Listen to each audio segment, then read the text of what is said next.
Bismillahirrahmanirrahim. Assalamualaikum warahmatullahi wabarakatuh. Alhamdulillah. Alhamdulillahilladzi arsala rasulahu bil huda wa dinil haqq liyuzhirahu 'alad dini kullihi wa kafa billahi syahida. Asyhadu an la ilaha illallah wa asyhadu anna Muhammadan abduhu wa rasuluhu la nabiyya ba'dah. Allahumma salli ala Sayyidina Muhammad wa ala ali Sayyidina Muhammad. Asbahna ala fitratil Islam wa kalimatil ikhlas wa ala dina nabina Muhammadin sallallahu alaihi wasallam wa ala millati abina Ibrahim hanifa wa ma kana minal musyrikin.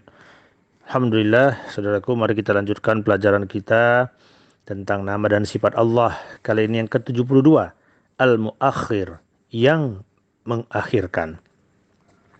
Kata al-muakhir tidak ditemukan dalam Al-Quran. Namun kata akhara ditemukan 8 kali sebagai pernyataan langsung dari Allah sebagai pelaku yang berkenan dengan menunda siksa, menunda sesuatu sampai batas waktu tertentu, dan tidak menunda kehadiran ajal kematian. Al-muakhir yang akar katanya terdiri dari huruf alif, kha, dan ro bermakna menempatkan di belakang, baik dalam waktu, kedudukan, ataupun tempat. Dalam berbagai makna dan hal, asma Allah sebagai Al-Muakhir berkenan dengan para makhluknya. Allah Al-Muakhir yaitu Dia yang mengakhirkan siksa neraka sebelum peringatannya.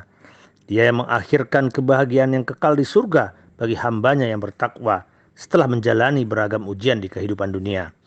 Allah Al-Muakhir juga mengakhirkan kehidupan abadi di akhirat setelah kehidupan dunia yang fana.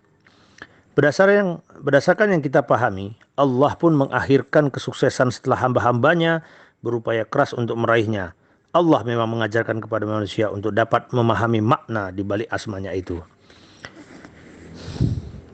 Pesan yang bisa kita tangkap dari sifat Al-Muakhir ini adalah, pertama, Allah mengakhirkan yang sudah seharusnya. Dalam kehidupan ini ada beragam aktivitas yang harus diprioritaskan. Ada pula yang mesti diakhirkan. Mukmin yang cerdas memahami betul seperti apakah yang perlu diprioritaskan dan seperti apa yang tidak. Oleh karena itu, seorang mukmin yang baik harus memahami fikih prioritas atau yang kita sebut dengan fikul aulawiyat. Jadi memahami mana yang perlu diutamakan, mana yang perlu diakhirkan. Yang kedua, agar mencapai akhir atau hasil yang baik. Akhir atau hasil yang baik merupakan suatu proses dari upaya dan tata cara yang dilakukan secara baik. Karenanya, berupayalah sebaik-baiknya dalam mengawali dan mengerjakan sesuatu agar hasil yang diharapkan juga menjadi lebih baik. Saudaraku, sifat Al-Muakhir ini perlu menjadi landasan sikap, mental, dan perilaku kita dalam kehidupan sehari-hari. Bagaimana kita harusnya mengakhirkan yang memang seharusnya diakhirkan. Kepentingan bersama, keluarga di atas kepentingan pribadi. Artinya kepentingan pribadi kita akhirkan demi kepentingan orang banyak. Memenuhi kebutuhan primer, baru kebutuhan lainnya, sekunder dan tersier.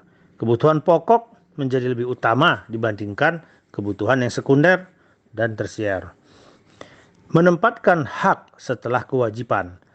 Artinya kita mengakhirkan hak dan mengutamakan kewajiban. Kemudian mencapai hasil akhir yang baik. Mengawali kebaikan dengan niat baik dan keikhlasan. Bersemangat dalam mengawali suatu pekerjaan. Membekali diri dengan berbagai macam pengetahuan dan keahlian tertentu di dalam menghadapi dan melakukan setiap pekerjaan. Bersungguh-sungguh dalam menjalankan suatu pekerjaan. Dan jangan lupa berdoa dan bertawakal kepadanya. Saudaraku, berdasarkan penelitian yang dilakukan, di mana orang-orang yang memiliki sasaran personal atau sasaran pribadi yang dituliskan untuk ia capai, maka cenderung lebih berhasil dibandingkan dengan orang-orang yang tidak menuliskannya.